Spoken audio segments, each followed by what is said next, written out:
Say dinky down when you're ready. Say dinky down when you're ready. Okay.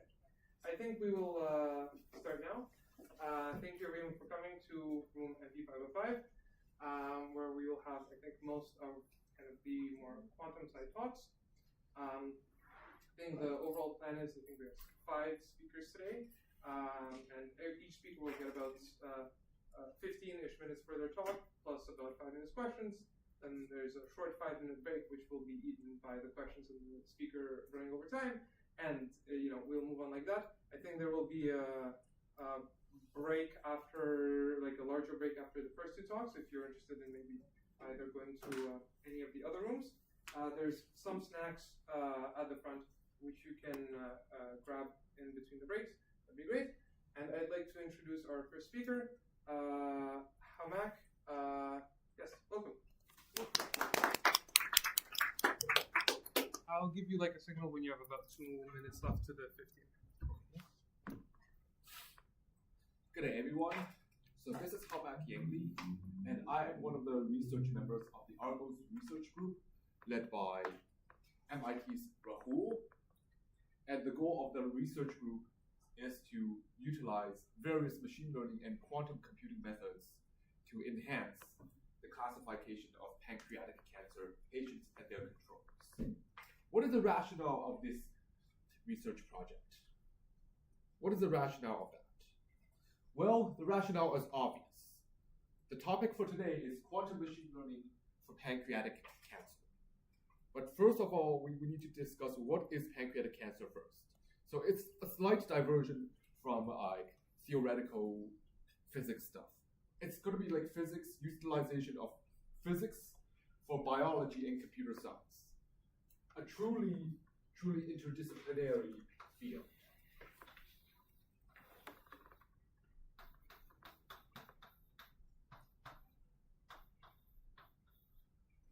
I am physics and computer science. I'm a computer science specialist, and I have graduated in this field, mostly.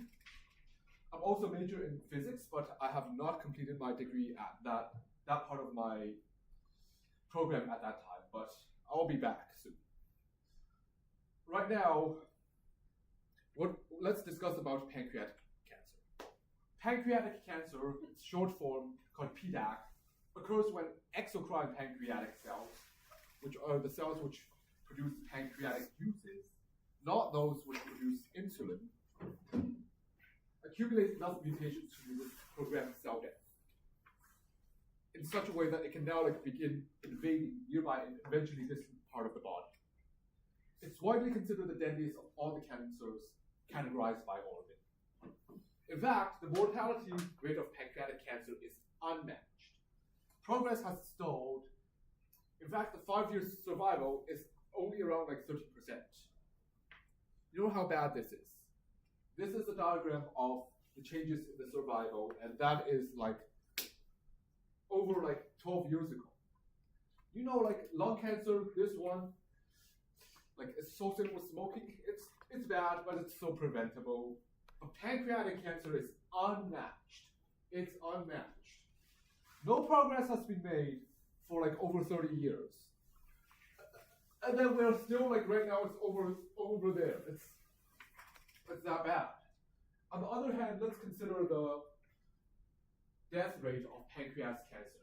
It's now projected to outgrow breast cancer for the female patients, and it's poised to become the second leading cause of malignancy deaths in the US. This is the state of pancreas cancer.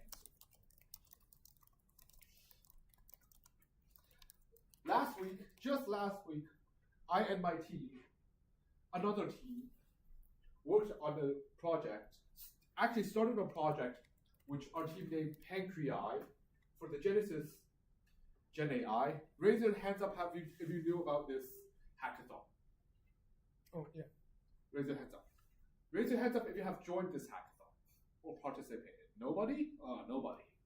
Okay, so our research project, the pancreas cancer type, started with a Gen AI Genesis project. This one uses machine learning on the imaging and the clinical data on pancreas cancer patients. It uses a multimodal AI, multi-agentic AI plus imaging with non-AI Navidian to predict whether these information indicates that the patient is clear or has pancreas cancer or has something else. This image over there has been processed by me and demonstrated by my team last week. The yellow parts indicates where the pancreas is, and the green parts is where the pancreas cancer is suspected to be. The rise of deep learning has allowed medical doctors and researchers to utilize a new approach to identify pancreas cancer, and this new approach is also further augmentation using quantum computing.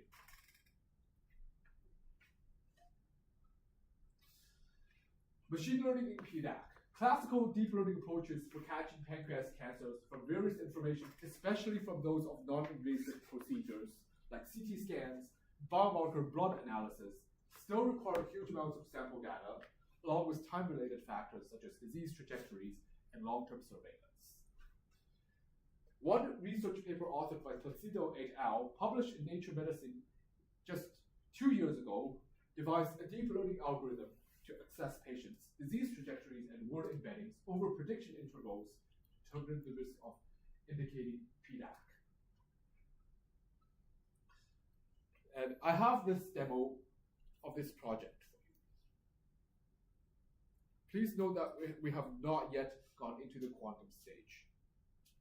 Sorry, I could not make it full screen, but this is what my teammate has recorded.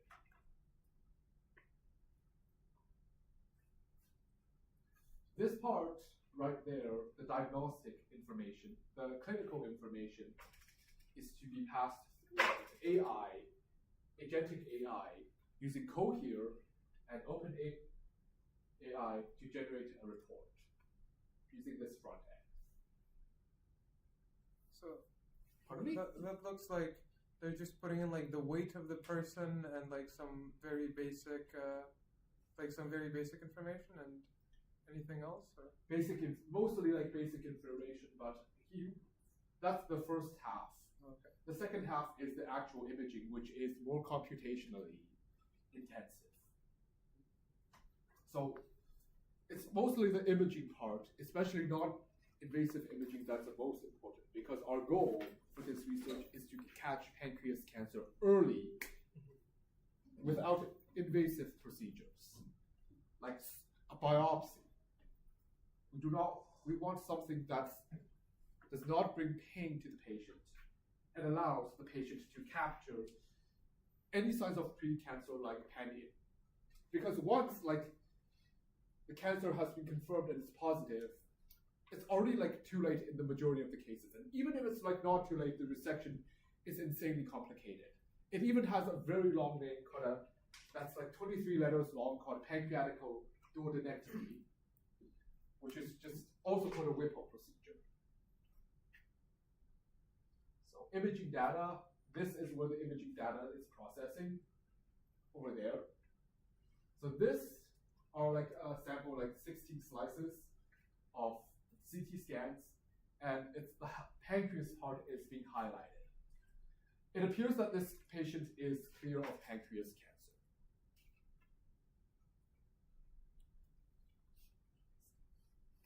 Okay, so any questions?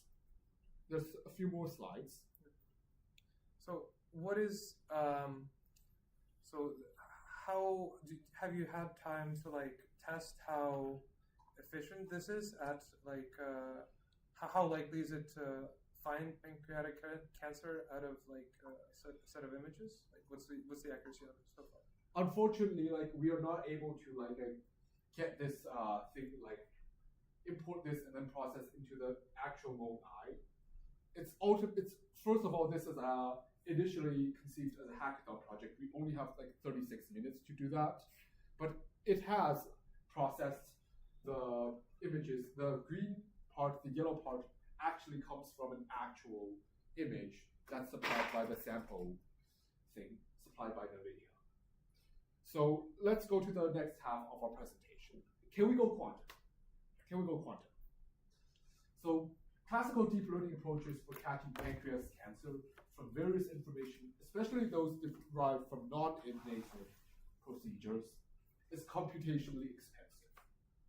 We do not want to go all the way to do a biopsy and then let another team analyze closely through the biopsy and then say, hey, you have pancreas cancer, and then do all these crazy shit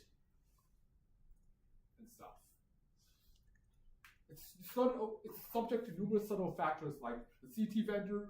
Is it Siemens or is it Philips? The diagnostic devices used for screening, the sequence of the screening for a single patient over long periods of time, how each interval is, hey, the first interval is CT and biomarkers, and then 6 months it's just bio, and then 9 months it's CT and bio, and then 12 months after some suspicious it's PET and stuff. Over a single patient over a long period of time. The paper applied AI intelligence models to categorize the status of 9 million patients. That could mean billions of frames. And they declared that 27,900 cases are suspicious using classical machine learning. What's the progress for quantum? What's the progress for quantum? But let's talk firstly, what is quantum in the first place? Quantum, the word quantum itself brings such impressions of, hey, futuristic technology, the future, or crazy mathematics. It involves really nothing more than some algebra and some distribution of probabilities and stuff. A cat, cat could be a label, or hey, on plus off. Normalized cat, and then each of them can not only has an amplitude but also a phase, which affects how it's going to be added. Quantum mechanics supersedes classical mechanics to handle the behavior of small scales and low energies. The word quantum actually means how much. It's also used in the legal vocabulary, and the reason why it's called quantum, Einstein personally called this quantum, is that it has to be associated with whole numbers and probability. Hey, you want to measure a state that is in a quantum superposition. The measured state has to be a whole number. Is it state 0, low energy, or state 1, which is high energy? For example,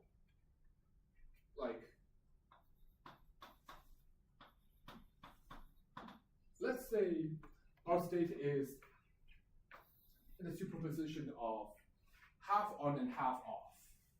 What does that mean? You have 2 minutes. Over there. So 2 minutes. I have half a chance of getting 1 or 0 upon measurements. So we don't have much time left, but I have to say, unfortunately, there's little in the literature of tackling patient and biomarker classification using quantum machine learning, especially on the subject as niche as PDAC. Our algos team only recently started going in this direction, albeit indirectly with smaller projects like sepsis programming, phenotyping as of now. However, I'm able to find a paper that specifically deals with the utilization of quantum machine learning to handle PDAC data classification. This is one circuit that has been used. Q0, Q1, Q2 is to classify whether the patient is clear, has a benign pancreas condition, or is suspicious of pancreatic ductal adenocarcinoma, which is the other name for pancreas cancer. So this is the abstract over there. We do not have much time now, and it basically uses quantum support vector machine in a quantum machine learning algorithm inspired by classical support vector machines to exploit quantum parallelism to effectively classify data points in a high-dimensional feature space. we provide a comprehensive overview on the underlying principles of QSVM, how quantum feature maps and quantum kernels enable the manipulation of quantum states to perform classification. The measurement is now quantum. We reveal the quantum advantage achieved by these algorithms in terms of speed up and solution quality. And it uses the case study of PDAC, classifying pancreas cancer biomarkers data. It's not even imaging, it's biomarkers. Support vector classifier employed for the classical approach, while the QSVM was executed on a quantum simulator by the Qiskit quantum computing framework. So they didn't even use an actual quantum computer to do that, because right now it's not yet scalable. They have to rely on some NVIDIA stuff like NVIDIA cuQuantum to simulate a quantum circuit. So it's not yet quantum. This is their results. Number one are for the benigns. Number ones are for the normals. Number two are for the benigns, and number three are for the suspicious ones. The classical approach, as well as the quantum approach techniques, only reported similar accuracy. Uniformity suggests that these methods effectively captured similar underlying patterns, even though quantum machine learning is meant to capture non-linearity far much better than classical. Remarkably, quantum implementations exhibited substantially reduced execution times to suggest efficiency, allowing the quantum approach in enhancing classification. It's only efficiency, but not accuracy. So this affirms the growing significance of quantum computing as a transformative tool for further augmenting machine learning, which is already a probabilistic concept. Like this qubit over there, which you measure it has to be a whole number. And also underscores the potency of quantum execution for computational acceleration. So ultimately, the topic is about discussing the potential of quantum machine learning augmentation in a highly specific but important medical field. So this concludes our presentation. Let me know if you have any further questions.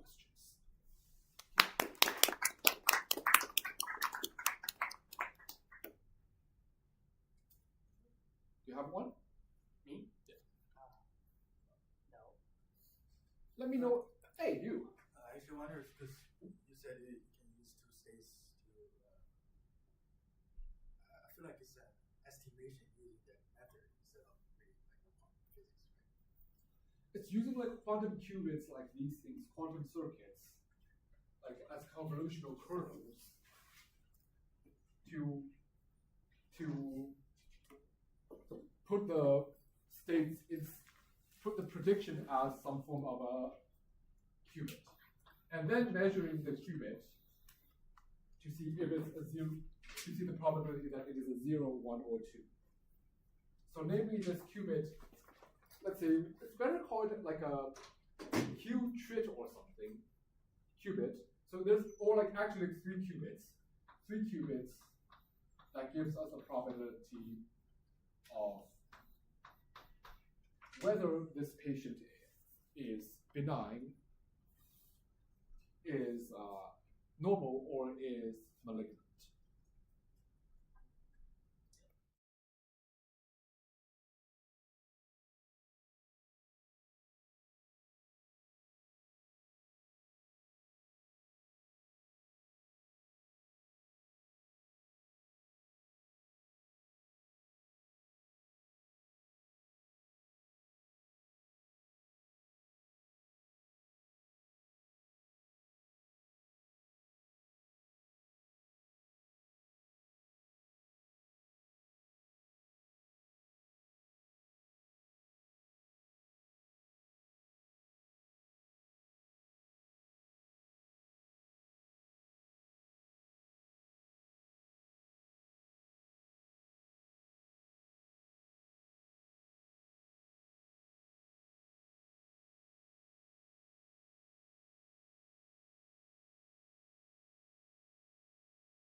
Thank you. To our next speaker, Victoria, Hello. talking about enhancing protein biophysics research with retrieval augmented generation. Thank you. If I look down, it's because I have a script on my phone. This topic is somewhat relevant to the last presentation in the sense that it is machine learning applied to biophysics research. However, this is more of the development of a tool used to aid biologists and biophysicists in performing research. So this project utilized optimizing large language models, which are a neural network framework that is trained on large data sets of textual data to process inputs in the form of natural language and provide sensible outputs. This was an extension of a project that was worked on this past summer, in which we utilized a large database for protein data, in which we hard-coded algorithms for computing biophysical properties of proteins, and then the tool would take inputs of asking just an ID of a protein, and it would call upon this database and take the protein structure. So proteins are made up of chains of amino acids like this, and it would take this structure and input it into hard-coded algorithms that had values for the amino acids and were able to compute the structure of proteins. The way proteins work is that they are just a chain of amino acids, but due to the biophysical properties of these different molecules, they can fold and twist into different patterns.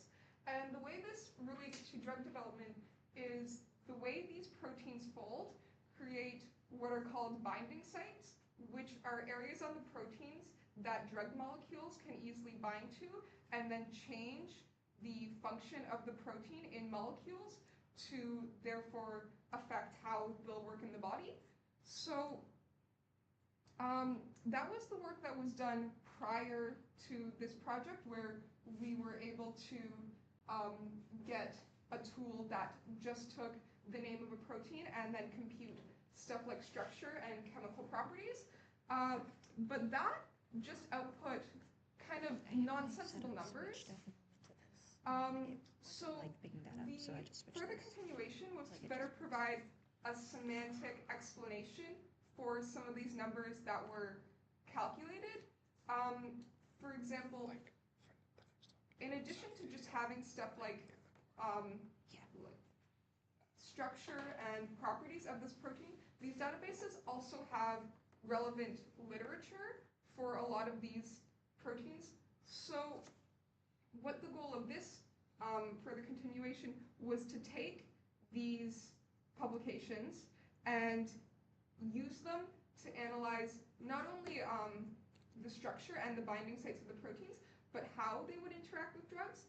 Some proteins may be better candidates than others for drug development based on whether or not they perform well in clinical trials, or if they have other important functions in the body. In some cases, they may not be used, they may not be good candidates to use for drug targeting. The way that this project was broken down is we separated the stages into 3 steps, which was pre-processing the data. So that includes how the data is separated and embedded into the computer model. And then the next step was prompting. So what inputs are we giving to the language model to then present these outputs? And then the final step was the generation, which was more the formatting of how we want the output to be generated.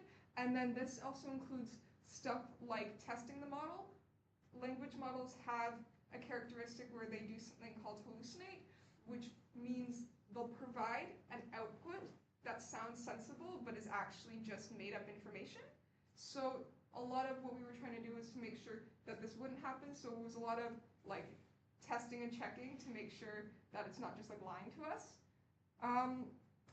The database that we mainly used in this project was called UniProt.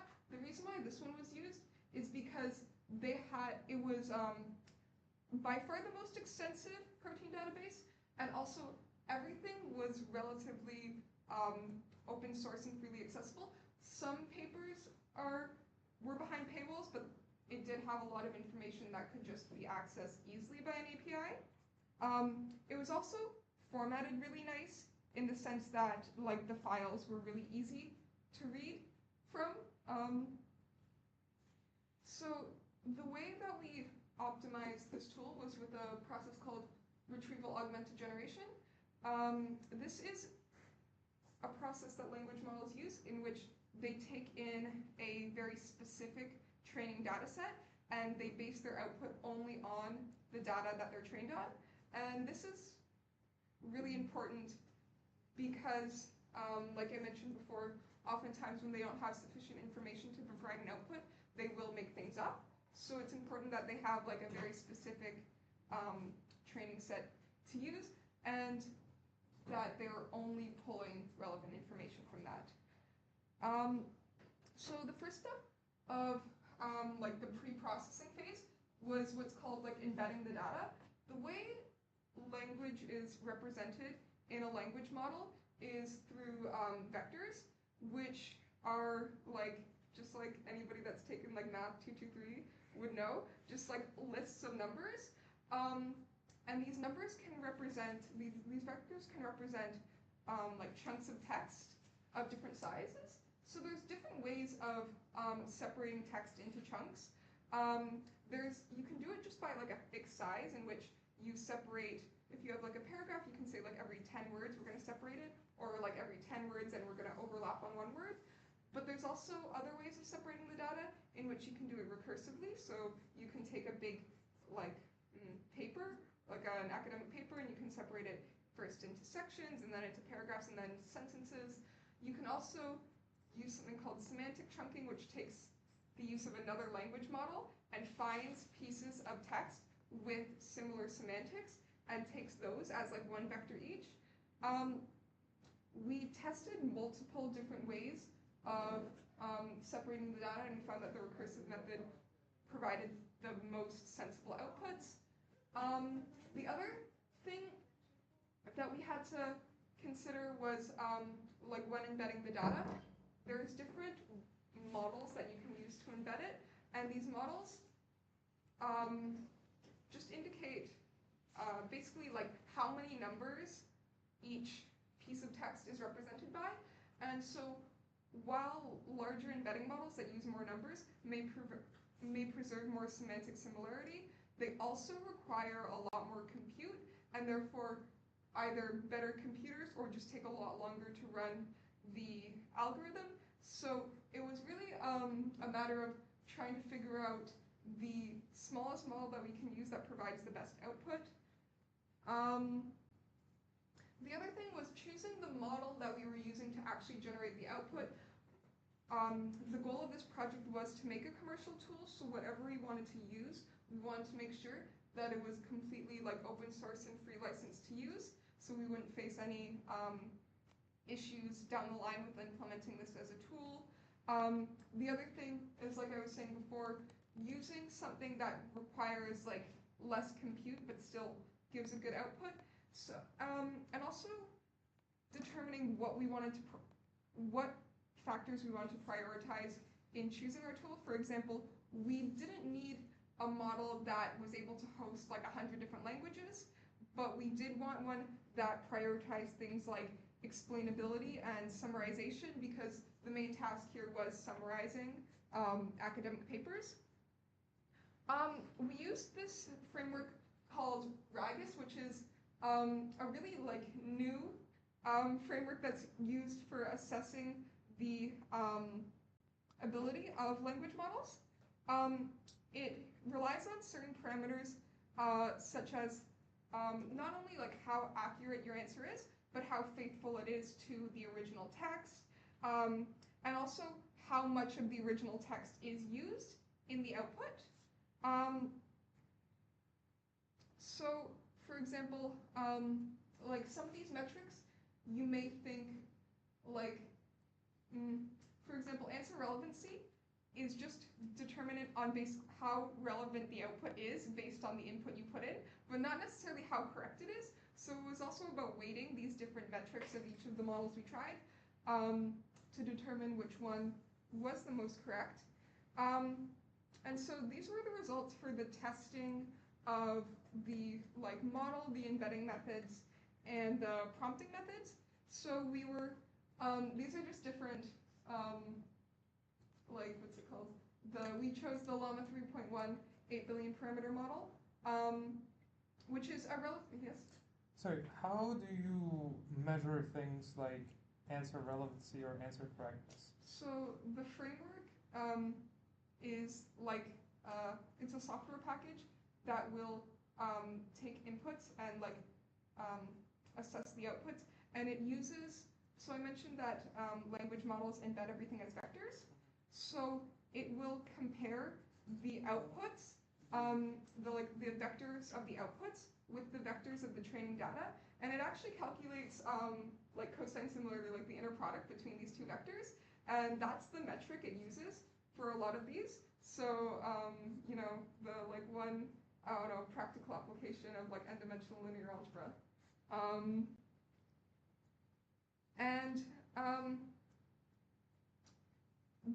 So with best K chunks, that's how many of the chunks of the original data the output relies on. So the more chunks you make it rely on, the more likely it is to include useless information from the original training papers. It only needs to include, the goal was to basically make it provide the minimum the minimum amount of information that still made sense. This is also to reduce things like runtime of the program. So if you use too few chunks, you'll end up with not rigid explanation, but if you use too many, you'll end up with a program that takes 10 minutes to run, which is not the goal. The prompting method, where it says best prompts, as in Risen. Risen is a prompting method. It stands for role, instruction, step, and goal narrowing. And this is a method of prompting language models where you give them a very specific order of steps that you want them to perform and tell them that they have to use that system in order to generate their output. There are other methods of prompting, but... Oh, is that similar to the chain of thought prompting, or is that like a... Yeah. It's what's it called? It's a type of chain of thought prompting, in which that's the order that you want it to perform the operations, because that was that just provided the best output. These are just some snippets of code from the program. So for example, this is here where you just enter the ID or the name of the protein, and then it scrapes the database. This next chunk here is where it embeds the text as numerically. Here is the prompting of the language model, and then that's for how it's stored and outputted as a PDF. This is not all the code. These are just the most relevant functions, but they don't really, can't really see it. So here's an example. It says example output. This is an example so the input for the tool would just be to give a protein ID and give it a specific goal. So for this one is very general, but it just said it inputted the protein, which is that's the ID, and then it just says goal, treat cancer. And so you see here, this is like how we generate the prompt where it says you need to only use like the available context, which is the information that was pulled from the database, and then you need to like analyze whether or not this protein is a good drug for like targeting cancer. And here's the output that we were able to get of the tool. And so what was really what was really cool about this like output framework is that it actually cites which documents it used. Here it just says like document 1, 2, and 3, but on the next page it gave like citations to those documents. And then it says what like which parts of the documents they're using, and then it's like it cites parts of those papers. Yes? No. It cites parts of those papers in which like this protein is relevant to cancer drug development. So further steps for this tool would be to integrate it with the tool that we worked on in the summer so that it is able to take input proteins or input IDs and not just compute the structure, but also compute how these proteins interact with drugs.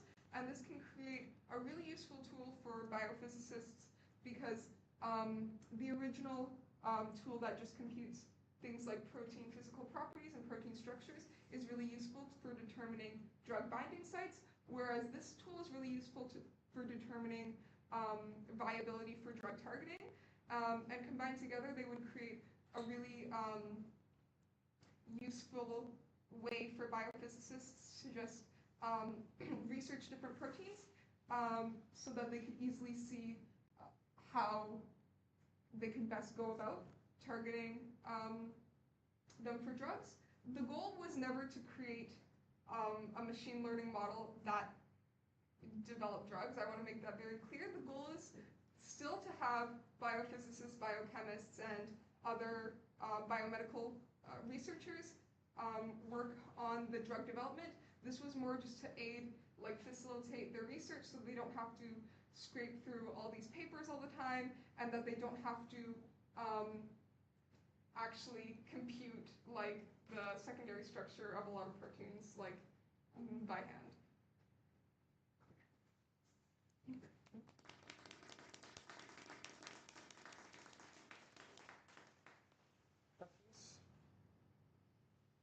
Could you go over how you prevented the LLM from hallucinating again? Yeah, so like a lot of it was in the prompting method. So we specified that it could only provide an output that was relevant to the training data, and also when I said the prompting method, like using the like chain of thought prompting, specifying that it had to first call upon the like retrieved papers from the database in order to provide an output, that it wasn't allowed to use any of its like own thinking. A lot of it was also choosing the model. The reason why the llama model was the one that we went with was because though there were other models that had like maybe were faster, the llama model showed the least amount of hallucinations just in our trials.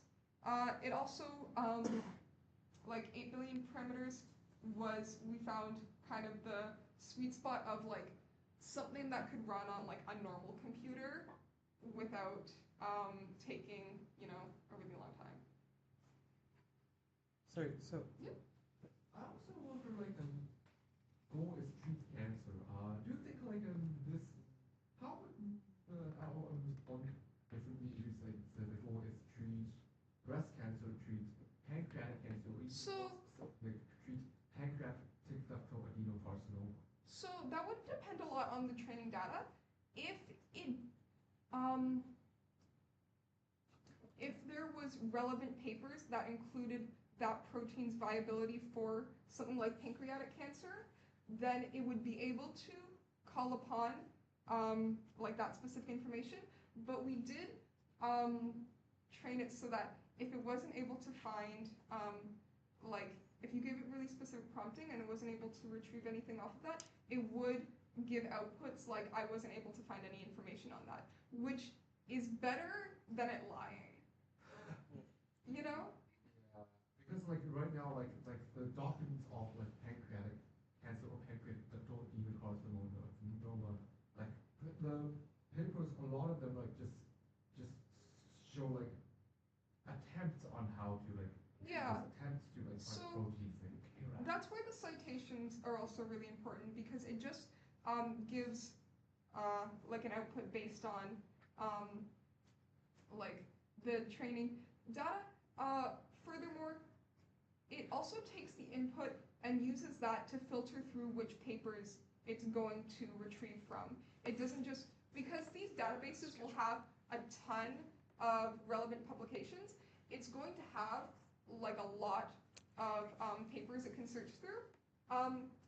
We want just the most relevant ones, so it does take the prompting into account when determining which ones it's pulling from. Ivan? Yeah, my question was, so you checked that the answer was relevant to the question, right? Yeah, and also relevant to the training. Yeah, to the training. Oh, okay. So you checked like Those you are used different this. metrics, Yeah, though. so you used the same algorithm and just checked that the stuff that it gives Yes. in the output is in at least one of the Yes, papers or yes. something like that. It's the same like algorithm in which Mhm. it's just like comparing the angle Mhm. between the vectors, but it compares the angle between, you know, the vectors of the input, the vectors of the training data, and the vectors of the output to Mhm. make sure that they are all consistent. I see. Okay. All right. There's no more questions. Let's thank the speaker one more time.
talking about parallelizing the LUCJ Ansatz on heavy hex quantum computers. Thank you. Go ahead. Alright, so hi guys, my name is Aditya. I'm a physics student here at the University of Toronto. I mean, obviously. So I'm going to be talking about some of the work I've been doing with the Middleware Systems Research Group, as well as the Quantum Software Consortium. I was told to include the Quantum Software Consortium quite late on in these slides. Yeah. So just a rough overview of how I want to kind of distribute this talk is the overarching theme here is distributed quantum computing for quantum chemistry. If any of you went to the QSite talk by Dr. Jones, this is the same project, kind of a continuation of what he was talking about. Now, the real motivation behind why we're doing this will be the main focus of my talk, as well as like from a chemistry point of view, as well as the kind of some brief overview of how we're actually distributing such Ansatz and like such quantum circuits. Okay, so now just to get started, I want to briefly talk about what distributed computing is. So if you've done research, you probably have experienced or like worked with like distributed computing systems such as like CCSDV or and so on. But the main point here is that distributed computing provides high performance computing like methods that can provide a very high performance for computing using many smaller computing platforms like different computers. Yeah. And the other aspect is that can provide like cloud access. So you're able to access like big like clusters, if that makes sense. Now, this has been especially useful for quantum chemistry because quantum chemical systems are many-bodied, they're very complicated, and they take a lot to simulate. But just that, there's certain systems which are so complicated to simulate, we can't really do them classically, or they're way too expensive to do classically. So this is one area where the quantum advantage, so to speak, may really come in. So distributed quantum computing is the same as like distributed computing, but with quantum computers. You distribute your algorithm across multiple QPUs, or quantum processor units. Now, this is really good for like two main reasons. The first one being that you can implement these on like noisy intermediate scale quantum devices, so that's kind of what we're working towards right now. Where we have a small number of qubits, we have low decoherence times. Our qubits don't survive that long. And the other aspect is it gives us the possibility of running more complicated systems on whenever we get the opportunity to run multiple QPUs. For example, N2, like the molecule N2, by itself takes 58 qubits for one running on like the LUCJ Ansatz actually, which was done in a paper I think last year. Okay. So again, quantum chemistry, what am I really focusing on here is the electron structure theory end of things, where we're looking at how the electrons kind of behave and like how they influence the chemical properties of the system. And specifically within that, we really are looking at how the electron structure affects the ground state energy of our molecules. So most of you probably seen like the Bohr model of the atom. This is like the main things to really highlight here is that we have our nucleus with the protons and electrons. We're effectively just going to call it a big ball of nucleus, and we have many small particles, which are electrons, and different energy levels for these electrons. We're really concerned about the electron structure theory, and how they, when absorbing a photon or emitting a photon, they move in between energy levels. This is just a more complicated thing where we have our so ignore the single reference and multi-reference, more just look at like how many different orbitals there are and how much these electrons actually shift between these orbitals. Now, bonding also becomes a little bit more important. This diagram is a little bit wrong. I kind of forgot to put 2 electrons in there. Please ignore that. But bonding plays a big role with how we need to simulate the systems, because the electrons themselves really influence the properties, right, when it comes to bonding.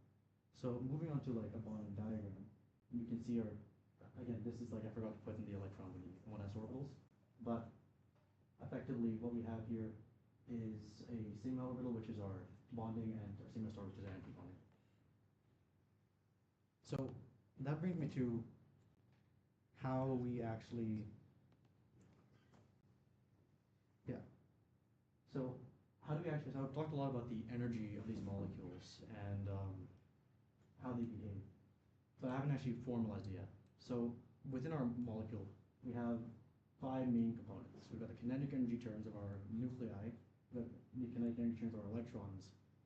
We have the repulsion force between each of them, and the Coulomb force, or the attractive force between your electron and your nuclei. And to model this, we can formally use what many of you have already seen, which is a Hamiltonian. And this is our Hamiltonian. The figure is pretty bad. It's from this Zaba book, which has a really bad online copy, but it is what it is. Effectively, all you really want to see here is our nuclei, which are denoted by like capital indices, and our electrons, which are denoted by our lowercase indices, right? Effectively, what these do is, our lowercase indices. And using this formalism, we can represent our Hamiltonian as this big thing. The main thing to note here is the first two terms are our kinetic energy terms. The second term is our attractive term, our Coulomb force, and the third one, the last two are our propulsion terms.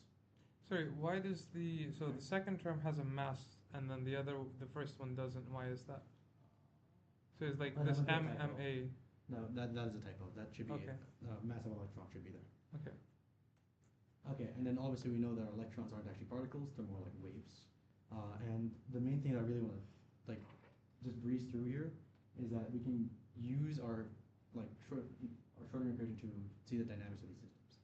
So just a brief overview for those of you who have not. I think most people here have already taken their second year, third year quantum. So the main thing that we're looking at is time-independent non-relativistic Schrodinger equation, and how these behave. So our psi in this case is our wave function. It represents the probability distribution and is used to represent the state of our quantum object. Maybe complex, and in this case, this is what it looks like in Dirac notation. And H here is our Hamiltonian, that's I already described. I'm breezing through this bit because the presentation is more long and I want to get to more of the fun stuff later, which starts kind of here, where we have our what's called the Born-Oppenheimer approximation. The main thing that I really want to get across on why we do this and what it is mainly from a simulation point of view. It's very hard to simulate many body systems, right?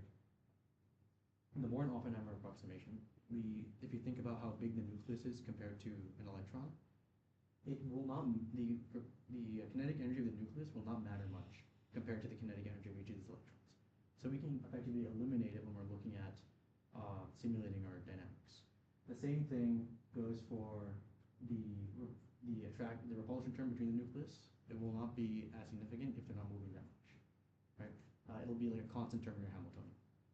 And so the only things that we really need to think about are our repulsion forces between our electrons, the kinetic energy of our electrons, and the attractive force between the electron and the nucleus. So the solutions to these terms are kind of done with our approximate wave functions, where the exact state is a linear combination of our spin and spatial orbitals, spin and spatial orbitals for n electrons. I'll get into these bits a little later when I complete my formalism, but just keep in mind that we're going to look at the number operator and why, the fermionic constraint on why our psi needs to be antisymmetric for electrons. So, the thing that we're talking about now is a little bit more, again, just formalism. We're talking about second quantization.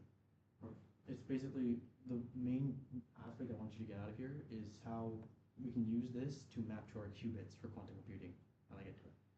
So, second quantization is used for representing these many-body quantum systems, and it has all these operators acting like a Fock space, which again just has all these constraints. It's basically just a Hilbert space for all intents and purposes that we're concerned with. Yeah, and also has nothing to do with actual quantization. This was a misnomer by Jordan. It's not actually has anything to do with being actually quantized. So the first thing that getting into this is Slater determinants. So we can use for each of our electrons or particles, we have a wave function. Using a Slater determinant, we can use this to represent a unique state for that configuration of electrons. And this is what it looks like. Okay. Now we can use this to map directly to an occupation number vector, which looks like this, where the main thing here is that our occupation numbers will be 1 if that orbital is occupied by an electron, and 0 if it's not occupied. So that's the basis of it. Now these occupation number vectors, I'm not going to show a proof here, but they are orthonormal in the Fock space, so we can represent our space with that. Now, again, the specifics here are not super important on what dimensionality they live. The main thing, and the reason I put them on these slides is to show you that as the number of spin orbitals increases, it'll exponentially increase the size of our active space and like how much it'll take to simulate these in the future. Okay. Yeah. Now, the last thing that's very important here is the formalism on why we need these creation and annihilation operators. Again, you've probably seen these in your second, third year quantum classes, but the main point here is that your raising operator or your creation operator will raise a state from 0 to 1, your annihilation operator will lower a state from 1 to 0, and will annihilate a 0 state completely. The reason why these are useful here is because we can effectively put an electron in an orbital that we want it to be, or remove it from the orbital, or completely get rid of a state that doesn't have any electrons. And then finally, we can define our number operator as the annihilation and creation operators, and we can create our number operator, which can be used to count the number of electrons. So you can think about why it's counting electrons, because it'll effectively add a coefficient for every state that's occupied, and you delete anything that's not. Now, I burned through the mathematical bits a bit fast because they're not as relevant, but I think they're important to just keep in mind. The main thing is what simulation methods we have what simulation methods we do actually have. So the main two ones that we need to keep in mind are full configuration interaction, which is like our holy grail. It's an exact solution where we look at all of our slated determinants. Where our Hamiltonian is a list of slated determinants, and our Hartree-Fock method, which only considers one electron interaction. So we don't consider our electron-electron interactions. And you may think, why is this a relevant thing to do if we're not considering electron-electron interactions? Well, the reason why it's relevant is because it still captures like 99% of the information about the dynamics of this molecule. The only problem is that 1% is like why we're still in business and why we're still actually doing any work in this area.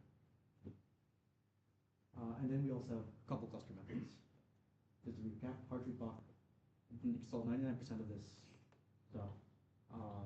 And assumes the wave function is a single slated determinant, so no electron correlation. And FCI, full configuration interaction, it gets an exact solution, but as you can imagine, it's very expensive to solve. And finally, couple cluster, which I'm not going to go deep into it, but couple cluster basically uses an initial Hartree-Fock method and kind of reintroduces the electron-electron correlation later. So this is kind of what the LUCJ Ansatz is based on, so that is why we're mentioning it. And it solves the projected Schrodinger equation. Again, details in this area are not super important, but this is what it is. So, again, restating the problem. As we increase the number of slated determinants that we're looking at, the number it exponentially increases, and this becomes expensive. That's like the be-all, end-all of this entire thing. So, how do we actually solve this problem? Well, we're trying to solve a quantum problem with a classical solution. So, as Feynman said in his 1981 paper, if you're solving if nature is classical, nature isn't classical, just use a quantum computer, right? Like if you're simulating quantum, use quantum. And that brings us to like where this quantum advantage may lie. A lot of quantum computing is criticized because we don't know where the advantage actually is. Quantum chemistry is one of those areas where there really might be an advantage. And just to illustrate how powerful this is just the block sphere. So all of our like qubits live in the C2 space, and we can map it to R3. The main thing to look at here is that qubits don't necessarily be 1 or 0. They can be anything in the range on this sphere, this block sphere, which is useful for computation. Again, it's like, yeah. And then just going over some brief notation is we have our poly X gate, which is effectively like a bit flip, changes a 0 to a 1 and a 1 to a 0. And the poly Z changes a 0, keeps a 0, 0, and changes a 1 to a -1, so it changes 0 amplitude. And finally, the Hadamard gate, it's almost like a diagonal polarizer. It makes it between a 0 and a 1. And finally, measurements effectively destroy your quantum state and change it to a classical bit. And the C0 gate is what's called a controlled NOT gate. It's a non-local gate. Effectively, if the first qubit is 0, it does nothing to the second qubit. If the first qubit is 1, it flips the second qubit, so 1 is a 0. If you look at the diagram, it makes a little bit more sense on what's going on there. But that's like your formalism on notation. And again, this is what it would look like in the quantum circuits I'm about to talk about. So, that brings me to the actual LUCJ Ansatz in this case. So I know we just worked through a lot of theory that was just more background and why this problem is important. LUCJ is one of those solutions, and it's being invested a lot in by like big companies like IBM. So this stands for local unitary cluster Jastrow. The main thing working backwards is the cluster Jastrow bit, which uses a couple cluster type theory, which uses this Jastrow factorization to reintroduce those two electron correlations to solve your ansatz. The unitary component is because we're using quantum computing, and quantum computing operators must be unitary. And finally, the local is based on like the Hopper model. I'll get into that in a second.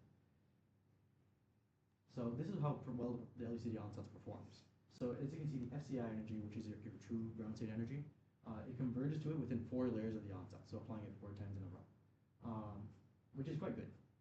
So, and to actually see what the Ansatz looks like, this is what the equation for the Ansatz looks like, where the locality constraint based on the Hubbard model. Again, this is used a lot in quantum many-body physics, but the main thing that we're concerned with here is that this locality constraint removes the requirement to implement a bunch of swaps. Sorry, what is phi 0? Sorry, phi naught? This is our initial state, or reference state in this case. So that's just like from some Hilbert space that we already know, or? So in general, for the LUCJ Ansatz and things like this, you'd use something like Hartree-Fock as our initial approximation. Yeah, okay. And then we'll optimize over that. Yeah, so it removes the need for a fermionic swap network. Fancy word of saying we're just moving qubits around until we can interact them with each other. And the main thing is we can implement this on a bunch of different circuit topologies. The one we're most interested in is IBM's like heavy hex topology, which I'll show in a second. But this is what the Ansatz kind of looks like, where these little boxes are just operators acting on many qubits, or oracles, so to speak. And this is our heavy hex. The adjacent circles are what actually have interaction in between. This is our mapping of how we can map our ansatz onto this. The reds are alpha terms, or alpha, like occupied states, beta are unoccupied states. And greens are ansatz. It'll be a little more clear when I move on to this. Yeah, for reds are alpha interactions, betas are beta interactions, so like occupied and unoccupied. And this is where we're combining those two and doing a lot. So when we're actually parallelizing this, or splitting and distributing this kind of circuit, it becomes a lot more complicated because this is acting between two big systems. So a lot of our work is trying to gate cut and wire cut this entire thing. On our aspect, it's mainly gate cutting because we're mainly looking at cutting these 2 qubit rotation gates into smaller like rotation gates. And an example would be something like this. This is what the implementation on the heavy hex looks like, where we're doing a mid-circuit readout onto our Onsala, which is that middle qubit over there, and using that for our measurements. One method that we were looking at doing this is doing 2 Onsala splits and doing 2 measurements and then post-correcting them together. This is still in the works. It's not like we're trying to play around with it. There's some conflicts in the literature which we're kind of concerned about. And then the other one, which is something that we're working on more recently, is taking the original implementation of your number operator, which I talked about earlier, which is the number 2 on in this diagram, the blue and then the 2 white, and using that to split. There was a recent paper that effectively talked about doing this using a classical post correction on your circuit. So effectively, what you're doing is this is like a lot of terminology now, but it's like a quasi-probabilistic post correction. You can kind of know how C0 gate works, and you can use that to correct your initial state using the indices you measure at each of these points. So basically, you're going through and running it back after you run it once. This is an example of like an example. This is for H2O. The H2 one just wasn't working last night when I wanted to put on my slides. So like I just went with something a little bit older. This is what the ansatz looks like when we rip up everything apart and like just look at the inside. And this is what it looks like when it's parallelized. So it's pretty simple. We just drew a line down the middle. The main problem though here is that we have 2 classical communications between them, which might be a problem with actually implementation. We can't actually test this right now because IBM has their 2 QPU system that has a classical channel between them, not available to the public. So we're still waiting on like getting us that. We're talking to them soon about it. With that, are there any questions? Like,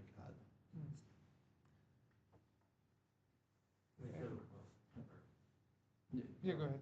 I guess so. The whole point about this, like LUCJ, is to be able to solve the Born operator problem. Is that like at a high level? What you mean? In a sense, so what we're doing is we're going to capture. well, the main thing that we're trying to do here is solve for the ground state energy of a molecule. So in a sense, like we're trying to find that Hamilton, the reduced Hamilton, the reduced energy. And that's what so this is like a complicated, like computational chemistry problem. We're just doing it from a quantum point of view. How does it scale with the size of your base sets? The scale for H2. Or just in general, if I go from like, pick your favorite basis set to a more complicated one, how does it scale in terms of like the size of the set? That we haven't looked into as much, to be honest. We've mainly just been working with STO3G for most of our computations. But hopefully in the future, we're just trying to get access to like the hardware to simulate right now. Yeah? You want to do window capture, right? The energy of the CJ Ansatz compared with something like configuration interaction. I know it's, I don't know if it's on this. This is, yeah. I mean, I don't think Hartree-Fock is on this, but like, it does converge faster than Hartree-Fock, so. If I remember correctly. Yeah. Is that, I'm not sure that's like a good answer. I can find out later and ask the channel. Yeah. There was a slide where you said some method that removes the need for certain swaps being made. How would it actually do that? So like I talked about the Hubbard model really briefly. So that's not like in my like pay grade, honestly. Like I'm not very deep into many body like dynamics. But what normally the LUCJ Ansatz looks like is you have to do a bunch of swaps. So you have to keep moving cuboids between each other in order to make each other move them to somewhere and then bring them back. And what the big problem with this is that it increases the surface area, right? What this locality constraint does is it effectively just restricts it to only like adjacent cubic directions, which is what's useful for implementing device. Yeah. So is the swap gauge like notorious for being error prone, like able to accumulate errors that it's often passively with this gauge frequently? Sorry? The swap Yeah, is it like prone to errors? prone to errors. Sure, I believe you on that, but that's the point that we eliminate the need for the swap. When we implement with this locality constraint, we don't need a swap network to do it. We just have adjacent qubit interactions. Yeah, And we implement them with just like 2 qubit rotation. Because this is. Rather than swaps. Yeah, rather than like a swap, which is like 3 C-naughts, you don't need to have 3 gates too. You just need to use the one rotation. Yeah, the one rotation gate on the second part. I don't know if I full Ansatz. Yeah, because it's effectively just this that we're looking at. We have a few rotations and change the basis, and then you get this. I know. Yeah. So it's basically like in case you would not have swap at all because now like swap can be expressed without a swap gate. Sort of. So Like it's not as efficient. Like ideally, when we're parallelizing and doing locality constraint, the main thing is that we're trying to make it possible to implement on a device, not so much like trying to make it the best algorithm. So we might lose some fidelity theoretically, but it should still be fine. So what do we like lose a bit? Like we lose when we accumulate more errors, or like the circuit would be longer. Circuit might be longer, I would say. Like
4 to 6 is not. Yeah, there's nothing for. Oh, you should. All right. Okay. Hello, everyone. I guess I will start now, and I will be giving a maybe slightly more technical talk about the continuum model, which is used to model twisted moray systems. So, what is any of this I'm talking about, and why do we actually care? So, consider the following. We usually this is motivated by the following systems.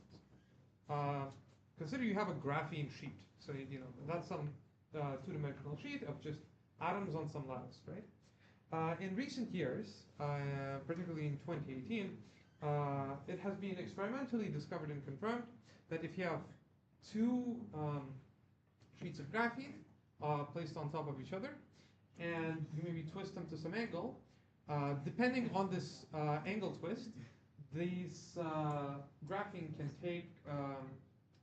have. Oh, okay, that's exciting.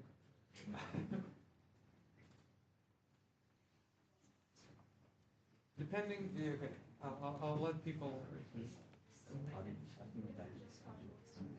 Yeah, that's fine. I can like restart. Oh yeah, there's more. Okay. There is no.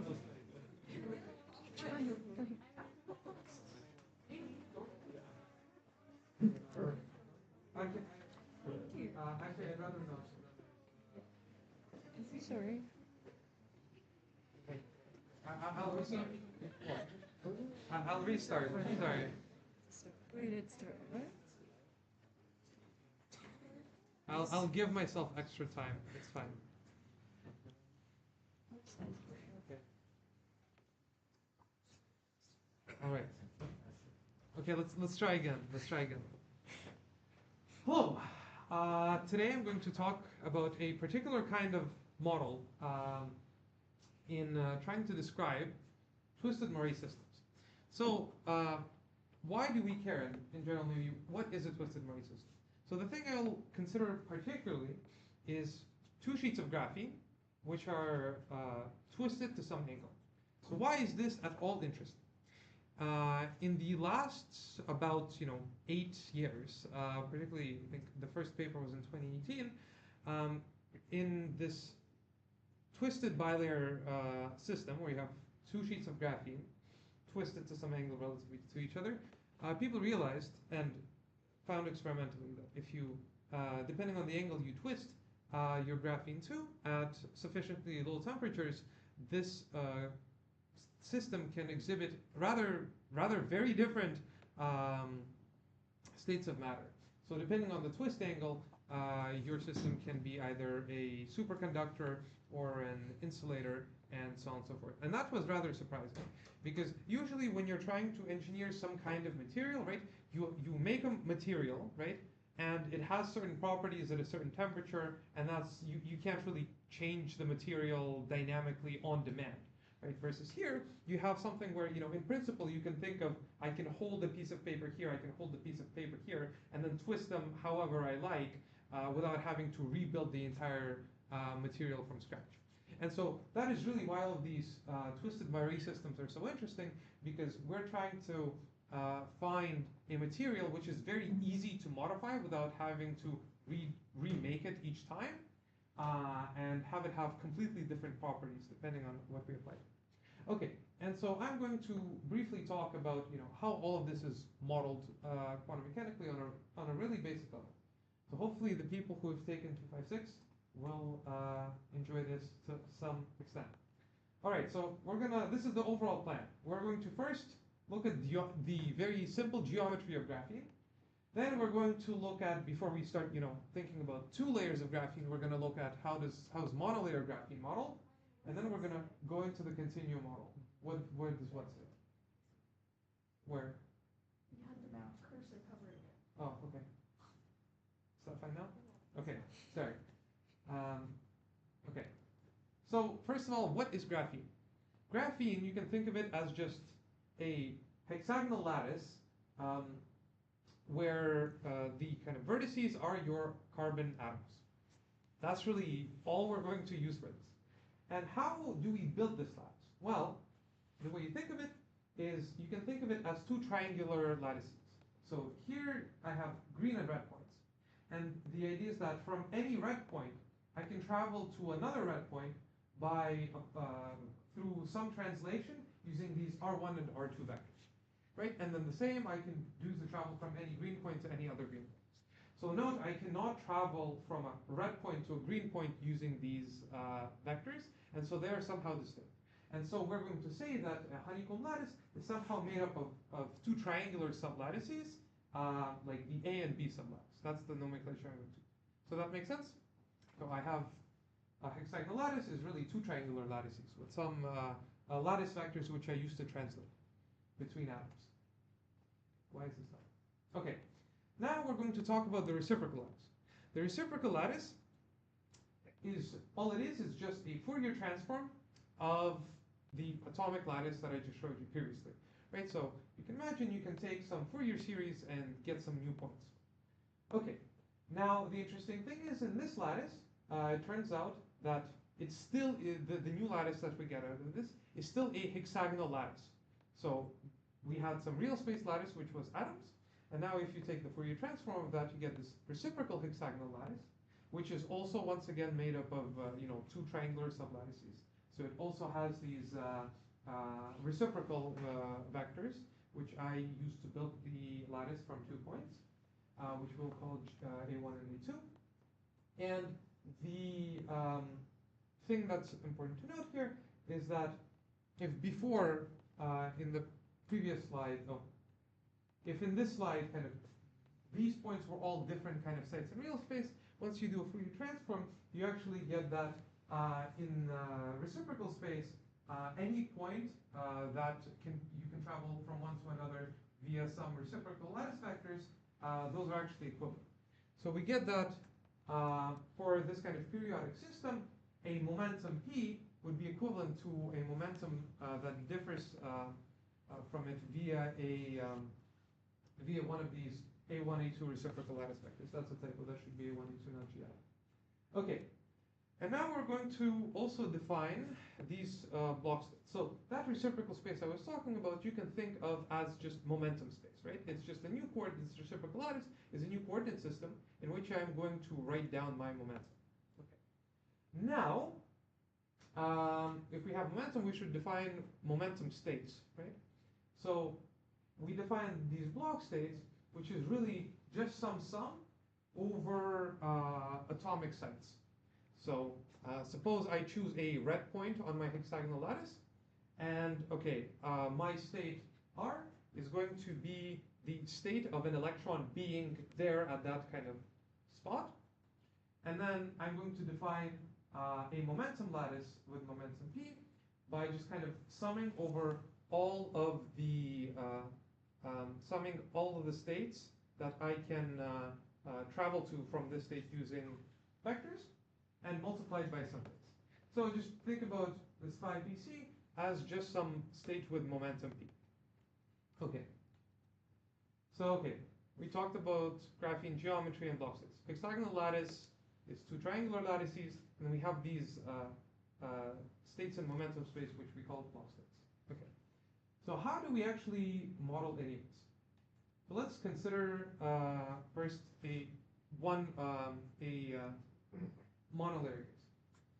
So we'll define the following operators, A and B, where AI dagger, what it does is it takes a site I, indexed by I, and creates an electron there, right?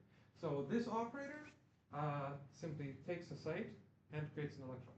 And B, A and B create electrons on the red versus green sites. As I said, those are somehow different, so we should have separate creation and annihilation operators for creating and destroying electrons at these sites. Okay.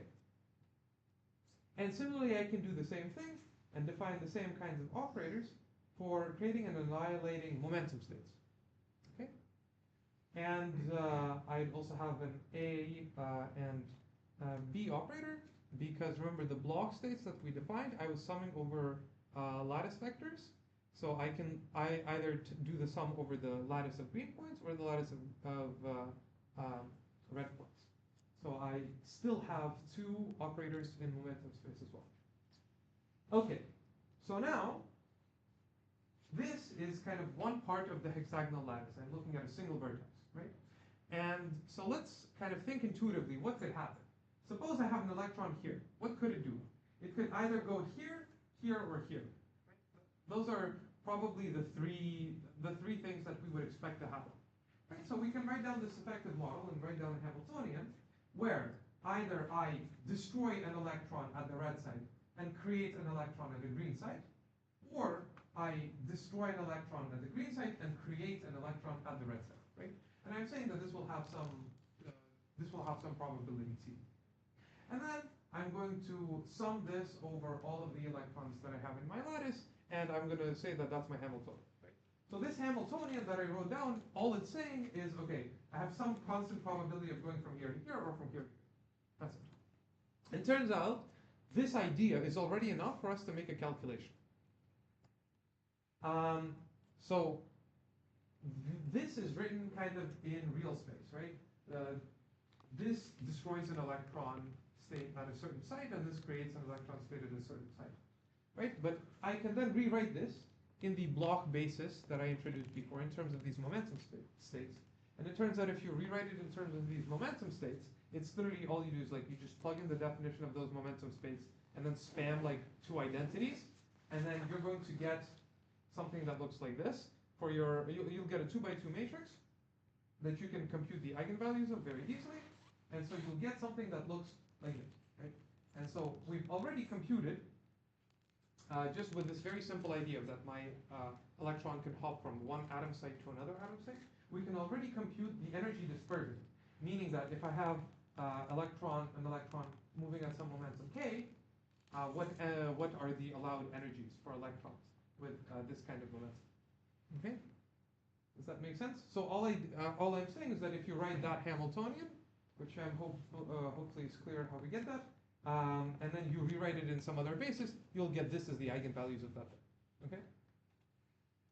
Now, let's go back to this reciprocal lattice space, right? Because all of these states appear in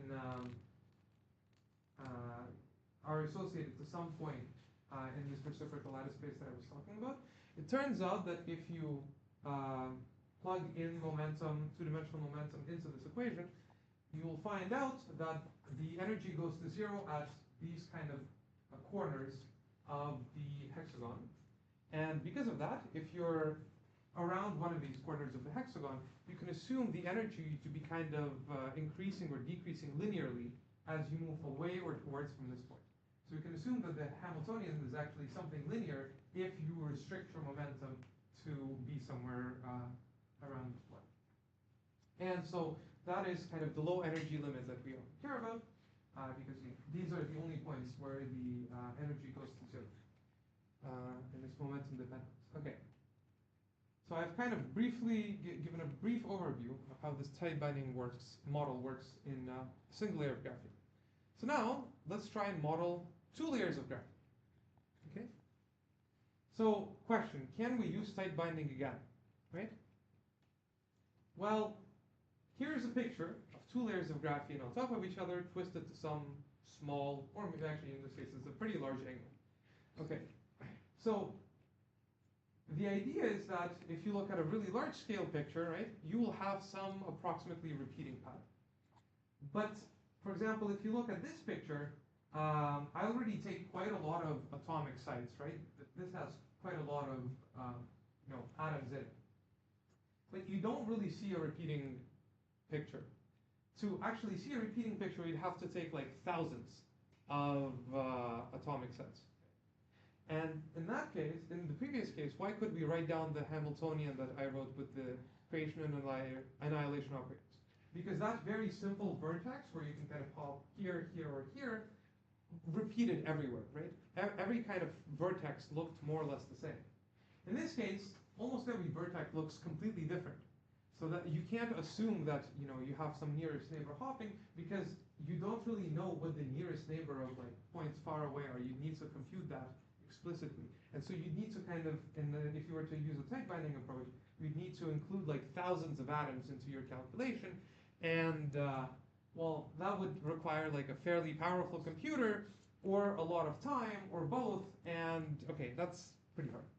So what are we going to do instead? Instead, we're going to write down some effective model. And that will be our continuum model. And so how are we going to do this? We're going to look at, so we already have the solution for monolayer graphene, right? We know how the states look like in monolayer graphene. We know the energy dispersion for that. So let's try and use that. So we're going to try and look at each layer individually. Look at the momentum states in this layer. Look at the momentum states in this layer. And then try and guess what should the coupling be in the energy between a momentum state in this layer and a momentum state in this layer. Then we're going to assume that if we looked at the kind of coupling between real states in real space, so for example, I have an atom here in this layer and an atom here in this layer, what would the coupling between that be? We're going to assume that this coupling only depends on how far away these atoms are from each other. That makes sense. And we'll also assume that the further the atoms are from each other, the smaller the coupling between them is. And we're also going to look at the low energy limit and only consider states kind of near those Dirac cones, so like the vertices in the hexagon and reciprocal space that I was talking about. Why? Because the energy in a monolayer graphene went to 0 at those momenta. So we'll specifically consider momenta where the energy in a monolayer was going to 0. Okay. And so what are we going to do? So like I said before, if we're looking at the coupling from a state in a layer to another state in the same layer, then we're going to just use what we already know from the tight binding model and use this linear dispersion that we set at low energies around these Dirac points. We have the Hamiltonian is linear and given by this. So I'm going to say that coupling from a layer to itself is given by the thing that we already know from monolayer graphene. Okay. And if you do a fairly long but not too difficult computation, you get, by taking some Fourier transforms, you get that if you were to couple a state in the bottom layer to a state in the top layer, then it has to couple through some terms like this, where the important thing is you have some coupling term T, and you have a delta function, where you have to have some two momentum to match, and you have something. So we'll ignore the space because you can do a gauge transformation and it doesn't matter. So forget about the space, and you're really left with something multiplied by a delta function which somehow conserves momentum from one layer to another layer. So that's algebra. I can't understand algebra. I don't understand. So let's look at a picture because pictures are great. So this is like a momentum space picture, right? This is possible momenta for my electron.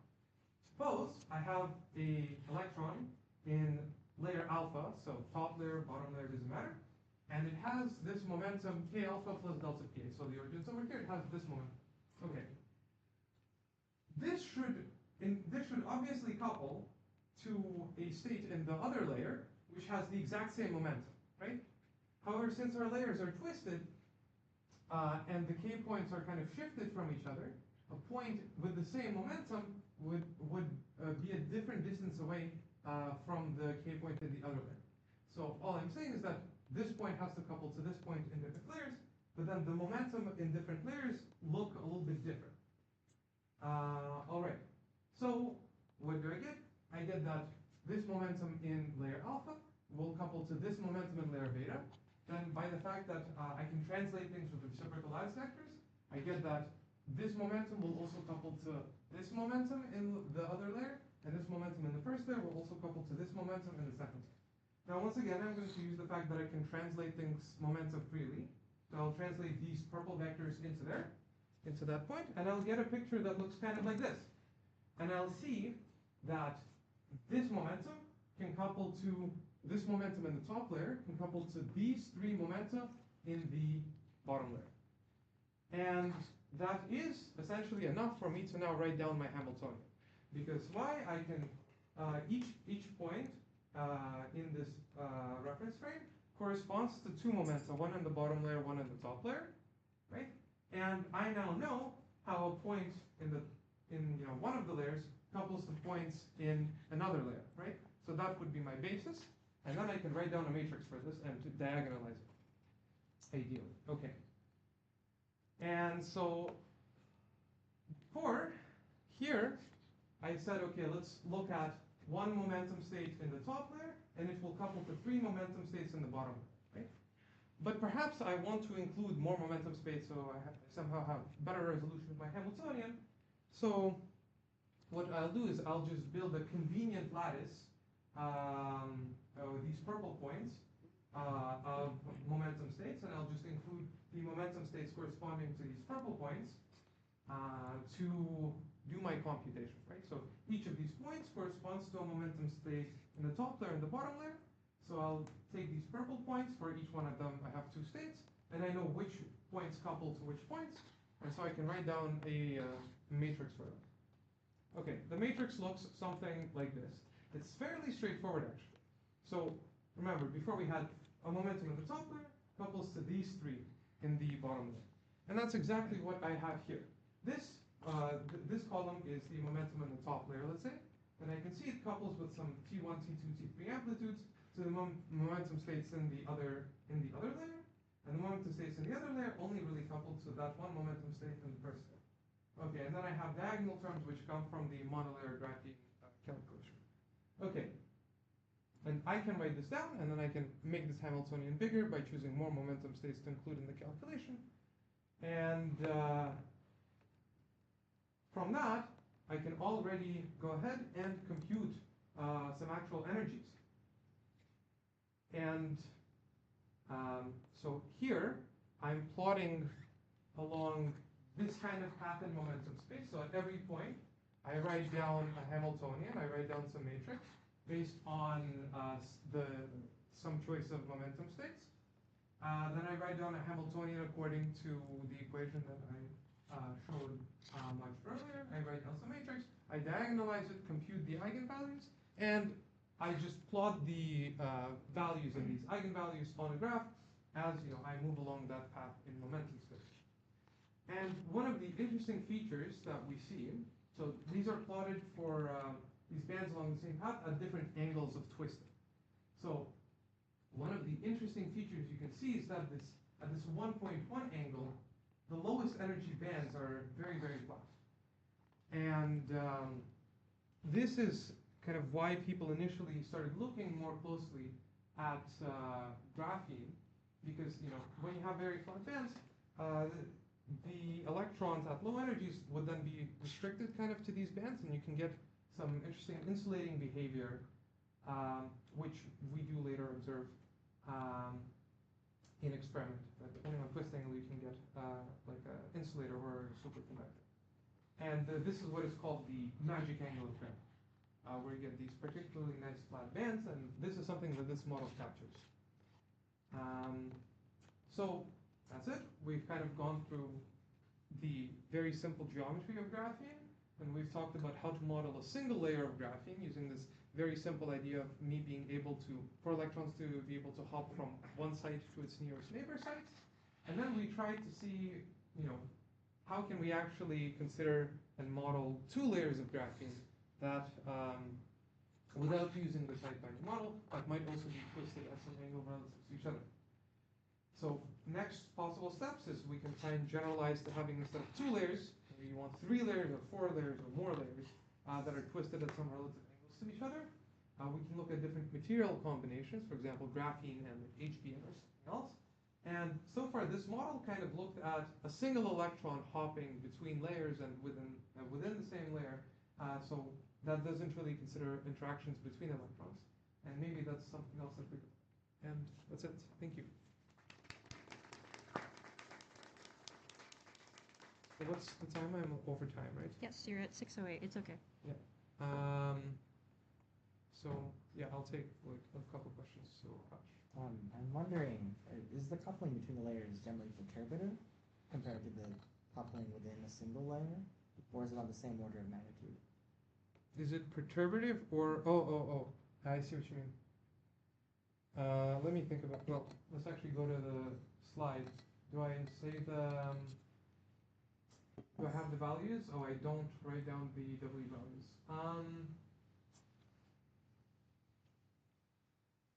I think that's a good question. I think actually not entirely, no. Okay. Because you do get quite a bit of deviation from that. And the other thing is that it's hard for me to answer that question because it's not like my Hamiltonian looks particularly similar to the initial Hamiltonian. It's not like I'm taking the initial Hamiltonian and changing it a bit because I am in some sense adding a bunch more basis states, right?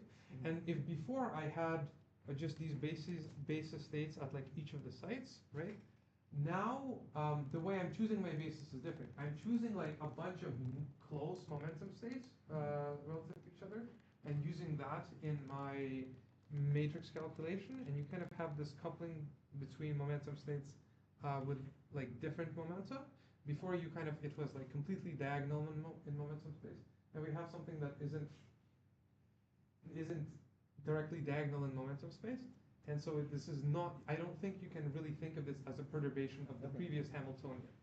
So I guess the reason I'm kind of wondering that is, since you have essentially a very aperiodic or much smaller periodicity, I would imagine that the original reciprocal lattices, their meaning is given by periodicity of the original system, like the original monolayer graphene.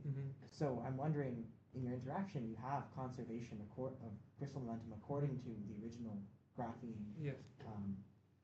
That original reciprocal lattice. So I'm wondering, how does that monolayer periodicity still influence essentially the selection rules for this bilayer? Right. So the idea is that here we're kind of less concerned with the periodicity of the initial, but the kind of new emergent moire periodicity. That I should probably have introduced a picture that if you twist so it, here you are get the this larger G's, scale periodicity. So here are the G's, the reciprocal lattice for the moire pattern? Or No, for the all original? the G's were still the reciprocal lattice for the original pattern. Okay.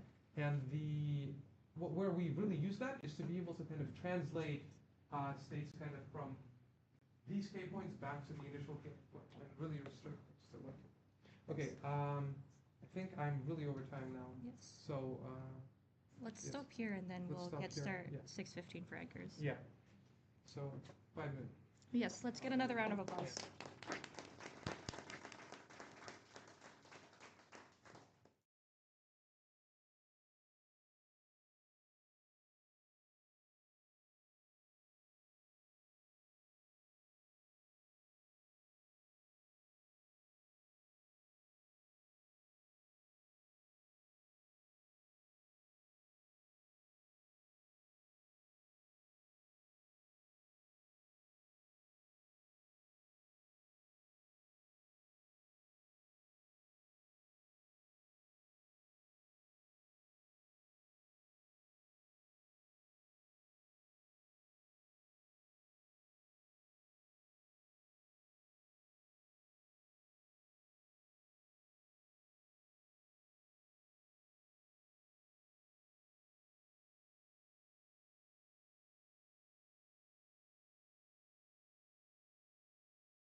Then eventually you find a periodic structure. Yeah.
Aditya? Is this on?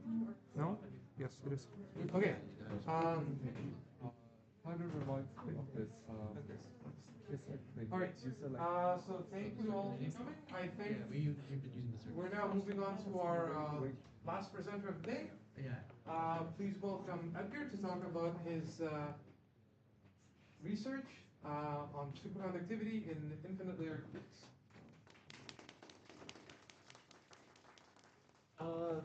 So hi everyone.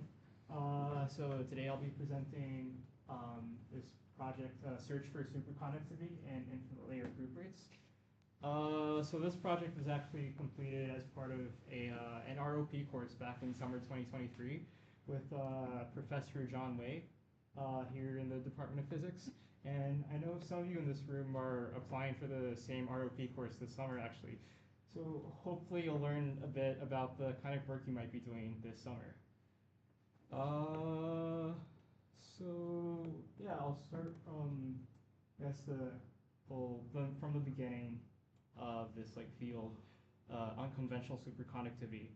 So the first high TC Cuprate superconductors were discovered in 1986 by Bendors and Moeller.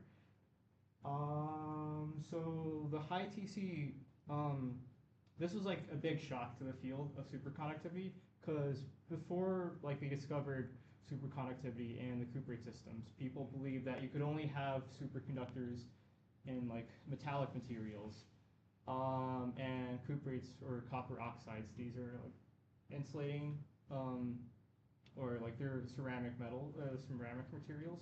People didn't think you could have superconductivity in them.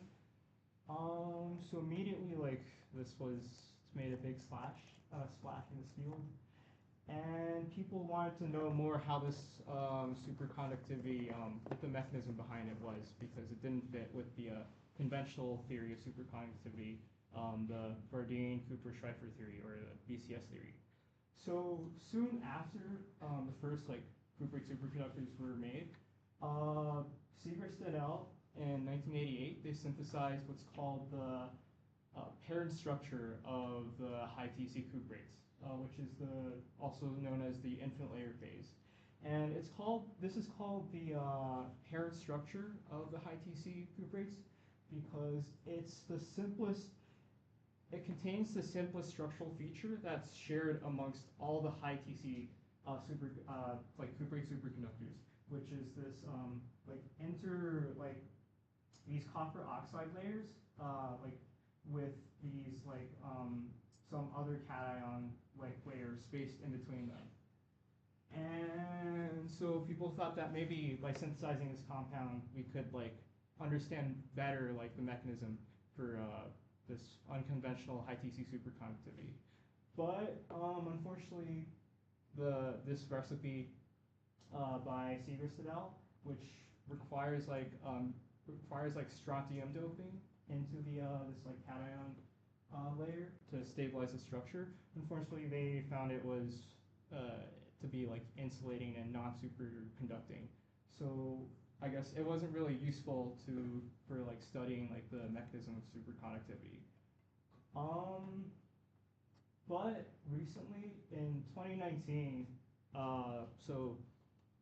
there's this work by Lee et al. At Stanford. They discovered superconductivity in the infinite layer phase, but in the nickelates. And this was big news because nickelate superconductivity was immediately hypothesized immediately after people found cuprate superconductivity, because nickel and copper are pretty close in the periodic table. People think they must be electronically similar. But for 30 years basically, no one had found a nickelate superconductor. And in 2019, the Stanford group, they found the nickelate superconductivity in the infinite layer phase. So I guess the goal of our project was to look back at this original recipe by Segrist et al. And to see if we can try to modify it somehow and make it superconducting, and maybe if that's possible, we could make some comparisons with this discovery by the Stanford group in 2019. So Yeah, so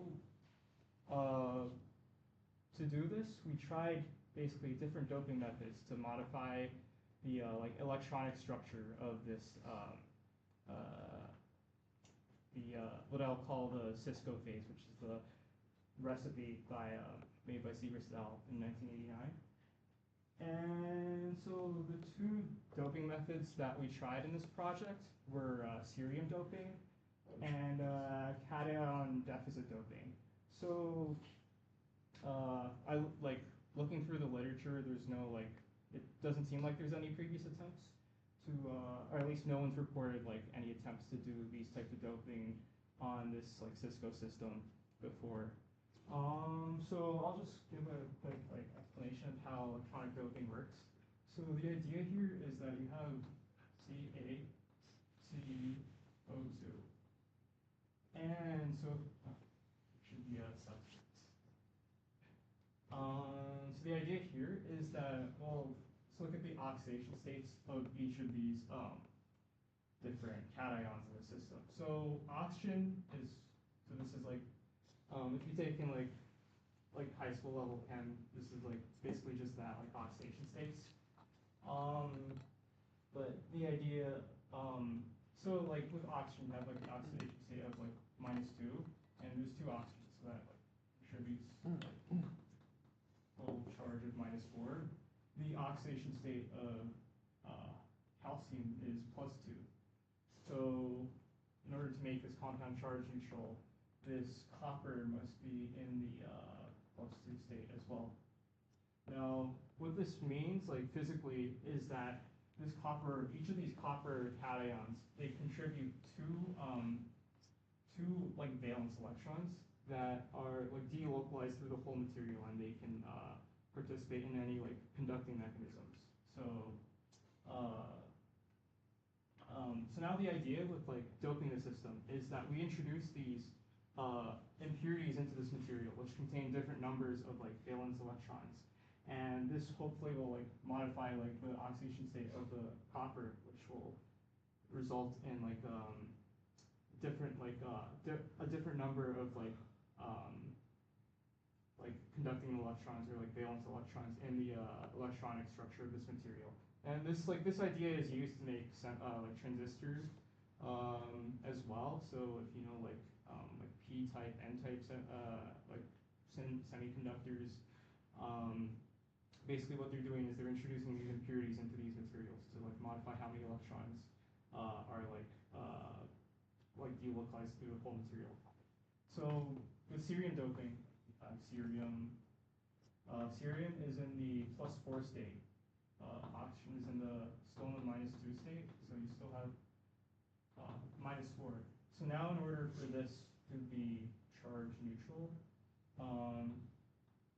the copper must now be in the 0 oxidation state, which means each of these each additional positive charge corresponds to like an additional electron that's like delocalized through the whole material. So now that the oxidation state is 0, you're basically removing 2 electrons from the band structure per like copper cation. So this is what's called, this should be, yeah, you're removing 2 electrons from the band structure. So this is what's called hole doping. Now with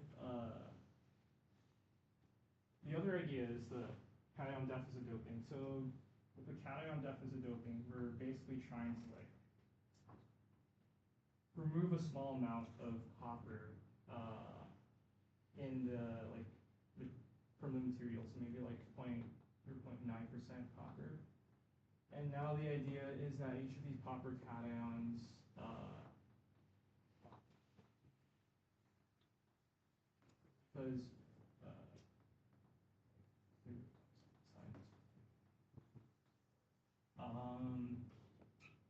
so now you have a +2 charge per like copper cation. So the idea here is that now each of the per copper cation, you're introducing a slightly more like amount of electrons. and this means like you're adding electrons to this like band. So to the like electronic structure of this material. So this is like what's called electron doping. So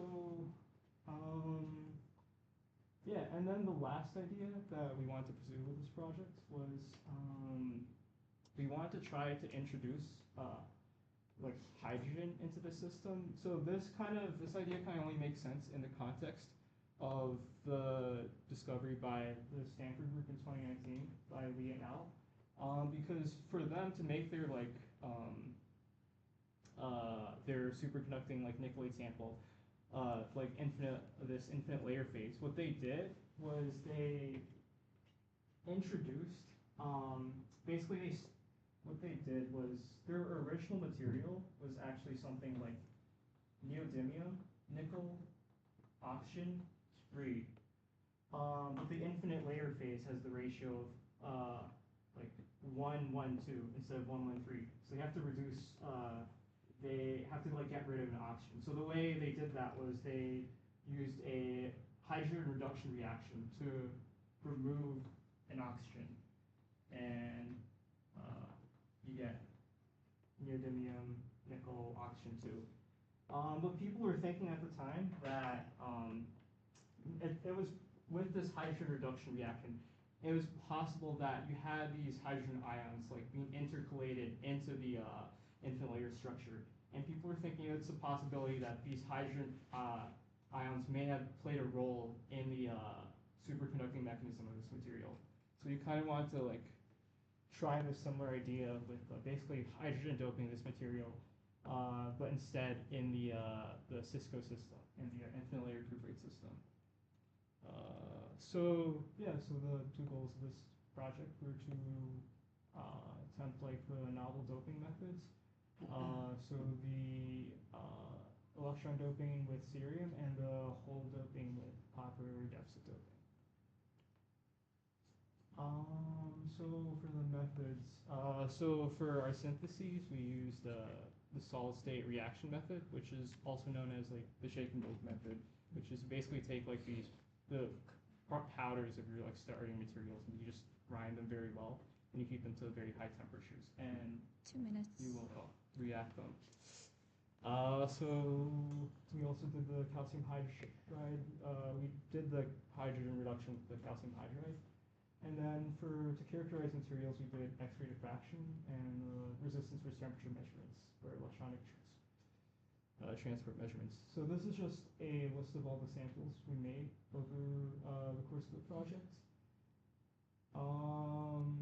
So we reacted the samples at 865 degrees Celsius initially to remove the CO2 from our starting materials, because the starting materials were made of carbonates.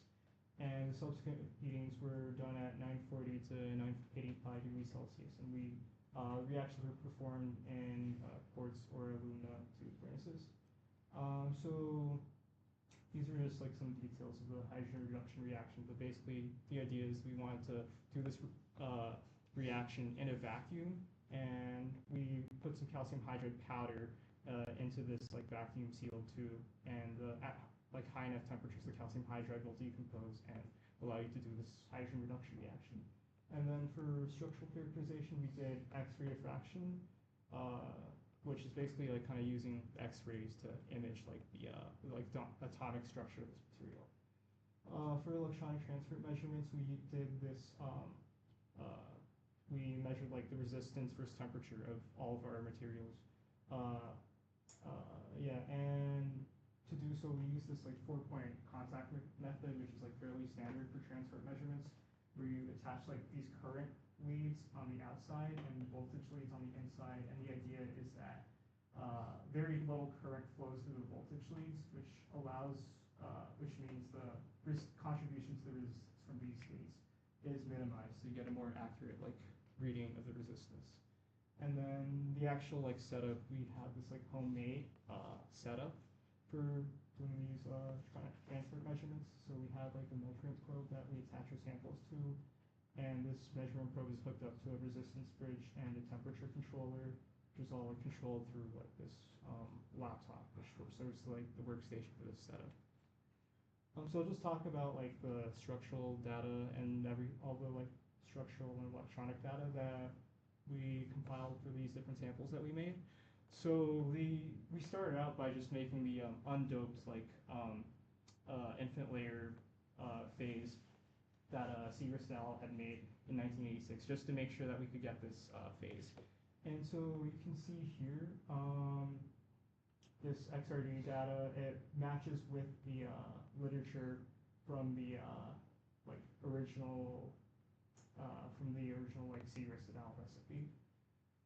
And so from this we like concluded that we successfully made the infinite layer phase.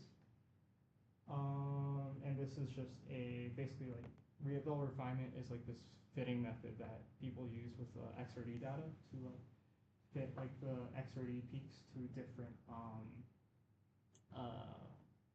to like the theoretical like XRD patterns for different like crystal structures.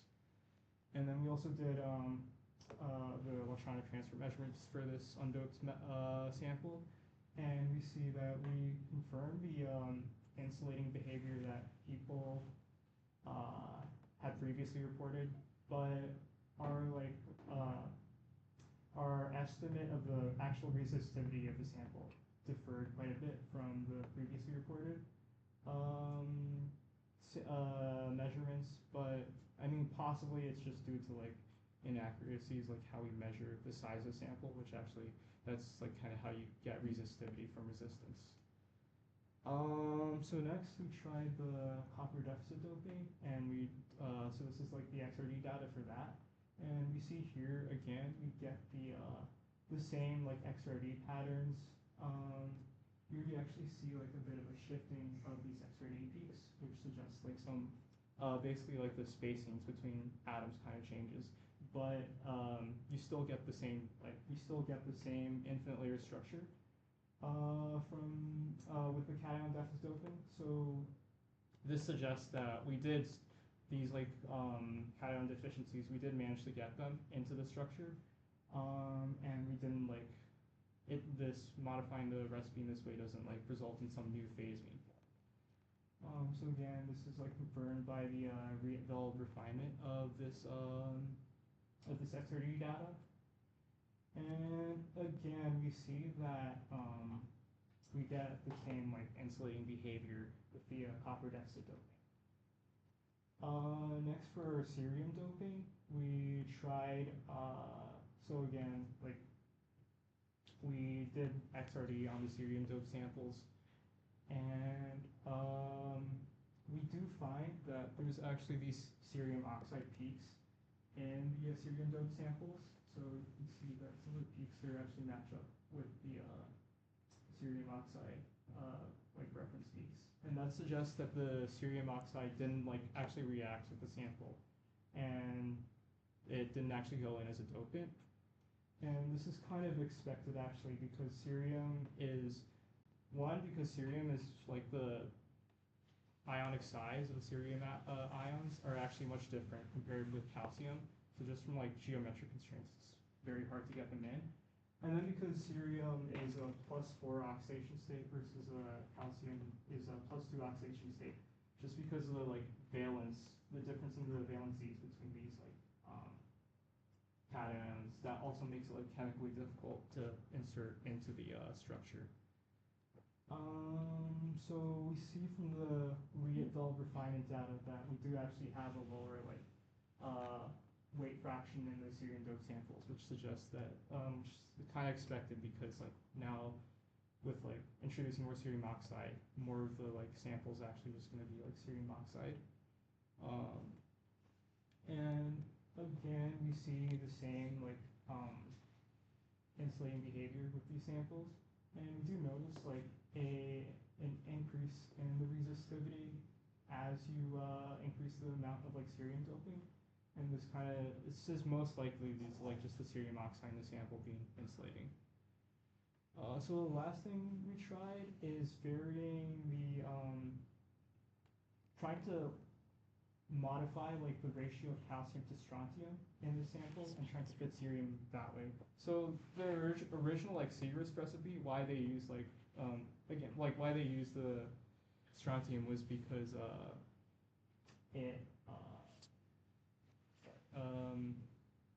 it's needed to like stabilize this like infinite layer phase in the bulk form. But the idea here is that because like cerium has like very wildly different like ionic size compared to these two cations, maybe like varying like the ratio of calcium to strontium might actually help stabilize the cerium inside the structure. But unfortunately this didn't work. You can see that both of these samples still show like the cerium oxide peaks, and this suggests the cerium oxide still didn't go in. And this is again kind of confirmed with the above refinement data. And yeah, again we see like the same insulating behavior with these samples. So the last thing is we tried this like hydrogen reduction reaction, and on the like undoped infinite layer phase, and we see that actually, so just from a gravimetric analysis of the like reduced sample, we see that there's like a weight reduction in the sample, and this suggests a loss of oxygen from the material. So just like visually, like the sample had turned like brown. The original like pelletized like Cisco sample was like the very like dark gray or like basically black material, but after reduction it turned like this dullish like brown color. And we also see that this reduction reaction resulted in metallic behavior for the sample.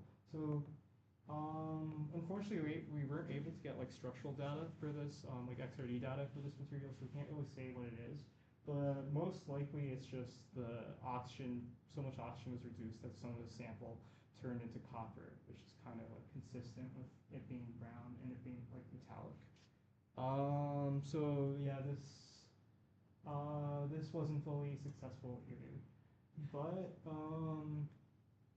yeah, so overall we found that we didn't like really manage to modify the electronic structure of this material with these two doping methods. So yeah, we possibly in the future, if we want to like consider like how to incorporate cerium, we need to consider like the difference in valency between the cerium and calcium, and try to like account for that. And also maybe in the future we also need to do the XRD for the hydrogen reduced sample to see like the different phases present. Yeah, sorry, this went a bit over time, but yeah, that's the end of my talk.